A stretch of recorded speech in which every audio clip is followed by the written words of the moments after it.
अस्सलाम वालेकुम स्टूडेंट्स, कैसे हैं आप सब। उम्मीद है आप सब खैरियत से होंगे। आज मैं आपको 11वीं क्लास की जो आपकी पेयरिंग स्कीम है उनके बारे में बताऊंगी कि 11वीं क्लास की उर्दू की पेयरिंग स्कीम क्या है, 11वीं की फर्स्ट ईयर की।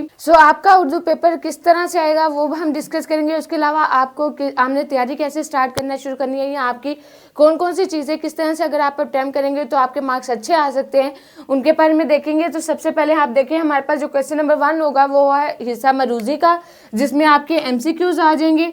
क्वेश्चन नंबर 1 में आपके MCQs होंगे, जिसमें से जो आपके MCQs जो हैं 20 मार्क्स के होंगे।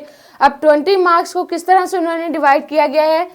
20 मार्क्स में से आपके जो क्वेश्चन नंबर 1 है वो आपका हिस्सा नसर मीन्स के सबक में से होगा, उसके 5 मार्क्स। आपके जो सब्जेक्ट्स हैं, मतलब जो आपके सबक हैं, आपके चैप्टर्स, उनमें से आपके 5 MCQs आएंगे, 5 मार्क्स के 5 MCQs आएंगे आपके। और ये हमारे पास फर्स्ट पोर्शन होगा। और उसके अलावा जो सेकंड पोर्शन है वो है शेरी व अदबी इस्लाहात, मतलब शेर और अदब के लिहाज से जो आपका नज़म का और उसके अलावा गज़ल का हिस्सा है, उस पोर्शन में से आपके 5 MCQs आएंगे।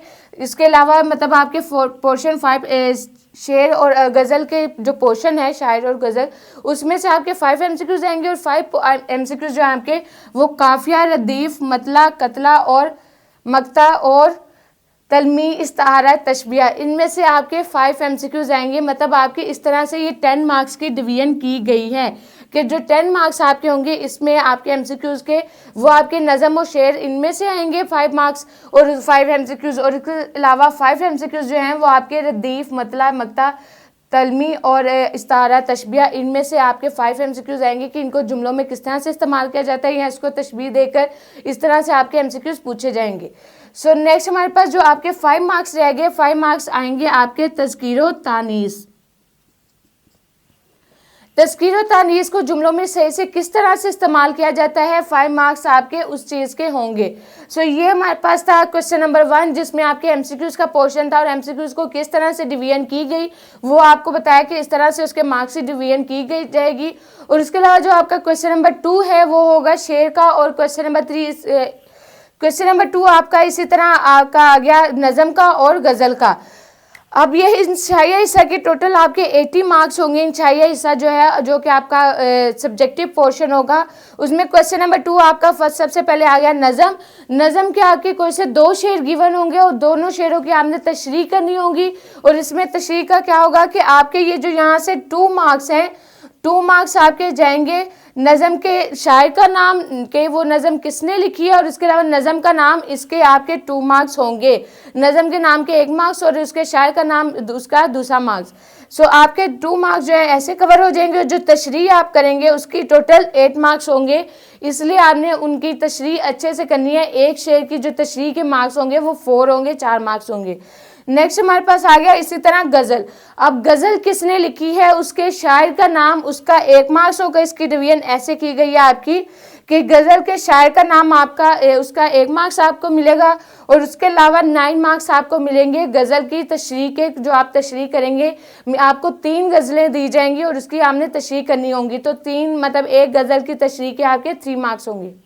इस तरह इसकी डिवीजन की गई। और इनके शायर और मतलब शायर का नाम और नज़म का नाम याद करने का सबसे अच्छा तरीका ये है कि आप एक पेज पर तमाम शायर और जो उसके नज़म के शायर, उसके तमाम शायरों के नाम और नज़मों के नाम जो हैं वो लिख लें। और उसके अलावा जब आप उनको बार बार रिवीजन करें उसकी, तो उसकी लिख के प्रैक्टिस करें, ना कि उसको सिर्फ याद करके एक दफ़ा याद करके छोड़ दिया। ऐसे अगर आप करेंगे तो आपको वो भूल भी सकता है, लेकिन अगर आपने लिख के प्रैक्टिस की होगी तो वो आपको चीज़ नहीं भूलेगी।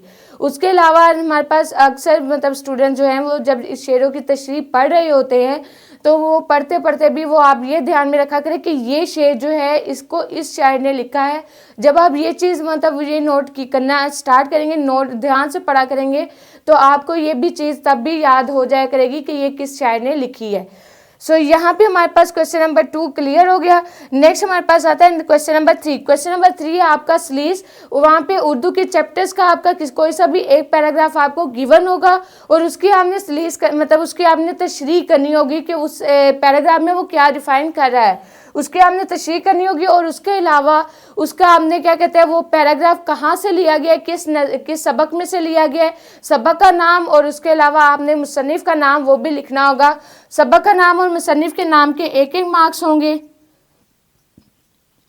उसके अलावा 5 मार्क्स आपके होंगे जो जिन भारत के ऊपर अंडरलाइन होगा, जिनके मीनिंग्स लिख रहे होंगे उनके 5 मार्क्स होंगे, और 10 मार्क्स आपके मतलब बाकी जो आपके 8 मार्क्स हैं रिमेनिंग, ये आपके होंगे तशरीह के 8 मार्क्स। इस तरह से ये 15 मार्क्स की डिवीजन की गई है आपकी स्लेस की, जो कि आपका क्वेश्चन नंबर 3 होगा। नेक्स्ट हमारे पास क्वेश्चन नंबर 4 आ जाता है। क्वेश्चन नंबर 4 के आपका सबक का खुलासा, जो आपका सबक आपको गिवन होगा, मतलब जो भी आपको चैप्टर का नाम गिवन होगा उसका आपने खुलासा लिखना होगा, और उसके मुसन्निफ का नाम अगर आप हाईलाइटेड फॉर्म में खुलासे के अंदर लिखे तो ये बेस्ट इंप्रेशन पड़ेगा। सो इसका सबक का खुलासा भी लाजमी मतलब ये आपका आएगा एक 10 मार्क्स का क्वेश्चन। नेक्स्ट हमारे पास क्वेश्चन नंबर 5 है, जो कि है नज़म का खुलासा, जो कि 5 मार्क्स का आएगा। नज़म का खुलासा आपको गिवन होगा, वो आपने करना होगा। और सबक के खुलासे में आपको 2 खुलासे गिवन होंगे कोई से 2 चैप्टर के, जिनमें से आपने एक करना होगा, जबकि नज़म के खुलासे में आपको कोई चॉइस गिवन नहीं होगी। नेक्स्ट हमारे पास इसी तरह आता है। नेक्स्ट हमारे पास क्वेश्चन नंबर 5 आपका जैसे कि खुलासा आ गया। उसके अलावा नेक्स्ट हमारे पास क्वेश्चन नंबर 6 आ गया। 6 में आपने क्या करना है, मुकालमा या आपके जो रुदाद हैं उसमें से आपकी चॉइस आएंगी, या तो मुकालमा का नाम दिया जाएगा कि इसके नाम मुकालमा, इनका और इनका आपस में मुकालमा लिखें, या रुदाद, इन दोनों में से कोई एक चीज़ लिखें। तो सबसे बेस्ट रहेगा कि आप मुकालमा अटैम्प्ट करें। मुकालमा जो है इसकी सबसे ज़्यादा मतलब ये सबसे ज़्यादा अच्छे से आप अटैम्प्ट कर सकेंगे। आपका कोई भी सभी वहाँ पे मुकालमा किसी भी 2 शख्स के दरमियान हो तो उनकी वर्डिंग के लिहाज से आप उसको चेंज कर सकते हैं। सो मुकालमा करेंगे तो ये आपके लिए बेस्ट होगा। उसके अलावा इसके 10 मार्क्स है क्वेश्चन नंबर 6 के, और क्वेश्चन नंबर 7 के भी इसी तरह 10 मार्क्स हैं आपके, जो कि आपका क्वेश्चन नंबर 7 है दरख्वास्त का पोर्शन। क्वेश्चन नंबर 7 में आपने दरख्वास्त लिखनी है, कोई सी भी मतलब वहाँ पे कोई आपको चॉइस नहीं होगी दरख्वास्त में, आपको एक ही दरख्वास्त गिवन होगी और वो आपने दरख्वास्त लिखनी होगी। इसके अलावा दरख्वास्त का जो पैटर्न होगा आपका एप्लीकेशन का पैटर्न, वो लाजमी सही से लिखा करें, क्योंकि इसका पैटर्न के भी मार्क्स होते हैं इसके।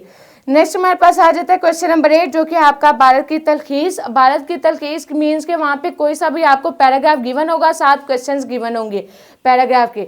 अब आपने जो क्वेश्चंस के आंसर्स हैं वो उसी पैराग्राफ में से ढूंढ के लिखने हैं, और उसके अलावा जो पैराग्राफ को आपने जो नाम देना है उसके भी आपके मार्क्स होंगे। मीन्स के भारत की तलखीस में जो भारत का जो नाम होगा उसके भी मार्क्स होंगे, और उसके अलावा उसके क्वेश्चंस के आंसर्स जो आपने अटैम्प्ट करने हैं उनके मार्क्स होंगे।